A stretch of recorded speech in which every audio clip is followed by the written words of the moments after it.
بسم الله الرحمن الرحيم للذين يؤلون من نسائهم تربص 4 أشهر فإن فاءوا فإن الله غفور رحيم. مخت آیتو کی د حیض کې د قربت مسله ذکر شوه. په دې آیتو کې بیا مسله د علاج ذکر کیږي. علاج څه ته وایي؟ کتاب العلاج کوم د طب په فقه کې ویلي دي. علاج څه معنی؟ قسم وخوري چې زه به کوروالی نه کوم د خپلې ښځې سره، او دا څو میاشتې؟ 4 میاشتې کده. اوس که تر 4 میاشتې زیات یا 4 میاشتې بیا اله ده، او که تر 4 میاشتې کم ولو بیا اله نه ده، بیا دغه قسم دی. اشکیونی دون اله فی اللغه عبارة عن الیمین. اله په لغت څه ته وایي؟ قسم ته وایي. وفي الشریعة عبارة عن منع نفس عن قربان المنكوحة 4 أشهر فصاعدا. په شریعت څه کې سړی ځان منع کړي د نزدېکت څخه د خپلې منکوحې 4 میاشتې یا تر هغه زیات. منعا مؤکدا بالیمین، داسې منع وي چې د هغه سره قسم هم موجود وي. معنی قسم وخوري چې زه به نور نږدې کېږم. اوس دا ته اله ویل کېږي. نو دا چې کوم دا علاج چې کوم دلته ذکر کېږي، د ګوري للذین ها کسان دپاره یؤلونه چې هغه اله کوي من نسائهم. څه معنی اله؟ معنی قسم خوري د هغه د نزدېکت خپلې ښځې سره. یحلفون الله یجامعوهن، دې قسمونه وخوري چې دوی به جماع نه کوي د دې ښځو سره. تربصو، اوس که ده قسم وخوړي، اوس ورته ګورې تربصو 4 أشهر، دا به انتظار کوي 4 میاشتې انتظار دی. اوس ورته ګورې که چیرې دا سړي رجوع وکړه خو نکاح برقراره ده، که چیرې رجوع نه وکړه پر خپله طریقه باندې روان ولو، نو بیا چې کوم دی هغه به جدایي راسي.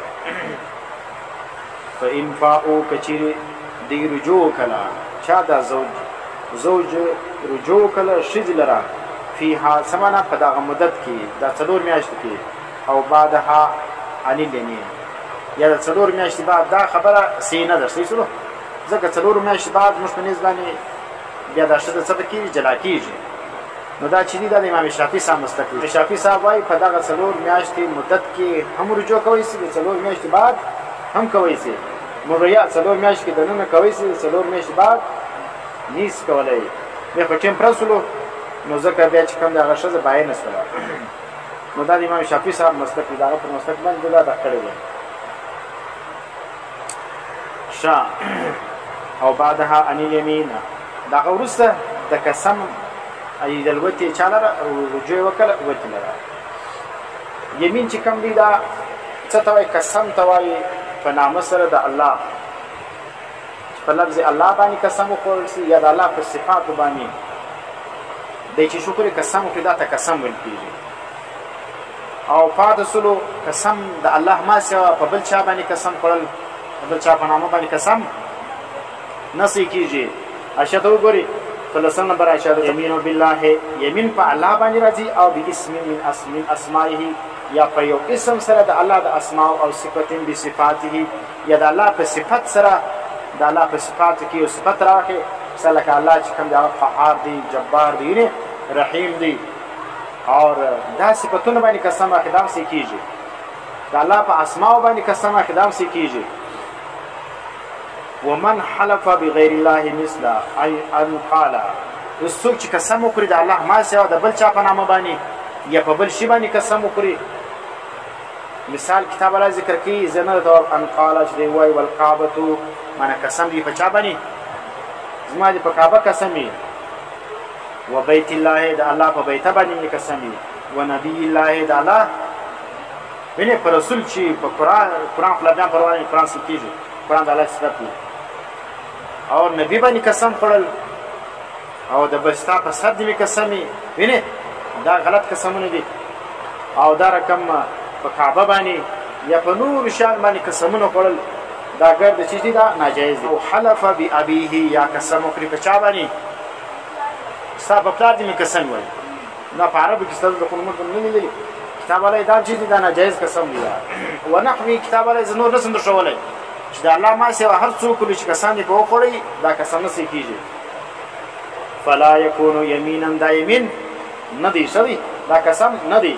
ولا تجب به الکفاره په دې باندې کفاره نه راځي. او موږ په حدیث کې من حلف بغیر الله فقد اشرک دا الفاظ ویل ته نه دی ویل زه طالبینو په دا کیسه کې نسته بغیر الله فقد اشرک نو دلته سوای فلا یکون یمینا دا یمین نه جوړیږي. ولا تجب بالکفاره په دې باندې کفاره هم نه لازمیږي. اذا حالف وهي يمين مكروهه وقال الشافعي واخشى ان تكون معصيه وای چې کچا دا قسم وخوړي دا قسم چې دی دا بد قسم دی. امام شافعي صاحب وای دا ګناګار دی دا سړی. او په حدیث کې راځي من حلف بغیر الله فقد اشرک ویني دا الفاظ بالله اوس چې سړی قسم وکړي په الله باندې معناه من حلف بغیر الله تعالی وچ دا د الله په ما سره په بل چا باندې قسم وکړي دا شرک ولې بلل کیږي. هغه وجه دا چې یو دا سړی دغه په خپل باندې اوښتي شي ویني په نبی باندې په رسول باندې دا دغه په خپل اوښتي دا مقصد نه چې په رسول باندې یا په نبی باندې قسم خورم ویني. اوس ګور مرشي په الله باندې قسم څه خورو موږ وای زما دې قسم په الله باندې سمانه الله په ما باندې خبر دی.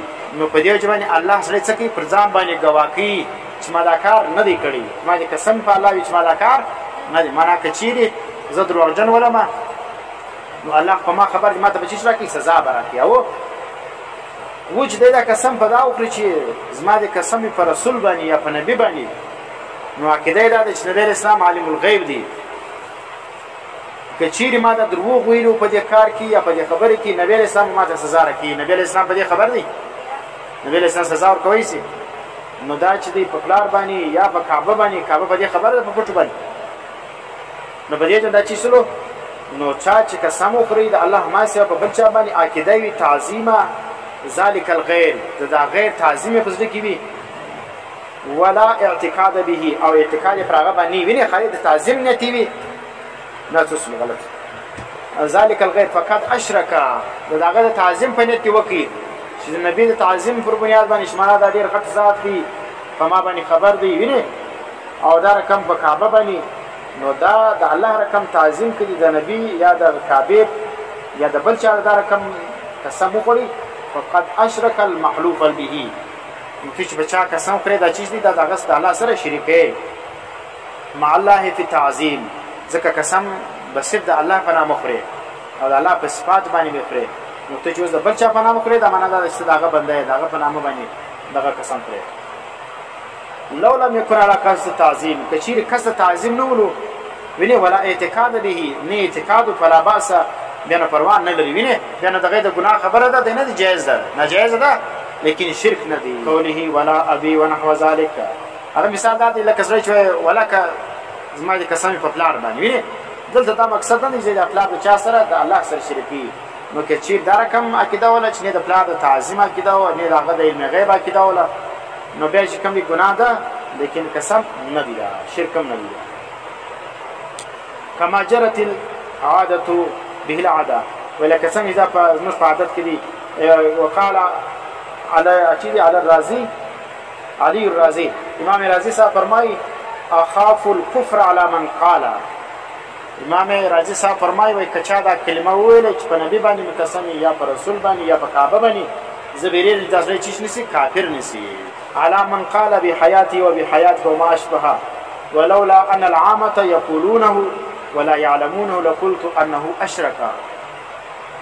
وإمام العزيز صاحب وایي ودا قسمونه اوس ډېر عام دي سړی زما دې په ژوند قسم زما دې ستا په ژوند قسم ویني ما دې ستا په نمک په قسم دا چې پښتو کې دا ستا وای کچیر دا خبره ډېر عام نه وای ما به ویل وای چې دا سړی چې وکي شرک وکي اوس دونه قدر کزه و د شرک فتوا ورکما مشرکان به ډېر سي چې به ډېر سي موږ دا فتوا ورکړي چې قسم په دې باندې وکړي نو دا به شرک وکي نو مشرکان به کې ډېر سو نو ځکه امام رازي صاحب زده شرک فتوا نور کومه بیرېږم چې دا سړی کافر نسی دا خبرې دي څوک نه کوي دا رقم قسم دی د بل چا په نامه باندې مه اخلئ قسم د الله مه د بل چا په نامه باندې نه خورئ فإن الله بشک الله دی غفور بخښونکی دی لهم چا لره الی ما اتوه من ضرر المرأة هغه چې دي راتګ دي دپاره د ښځې د تکلیف بالحلف په چا سره په قسم سره پوهېږې نزلی چې کوم دی هغه ګوره ښځې ته ستا که د ښځې سره نه لګېږي نو طلاق ورکړه ښځه به شي لاړه به سي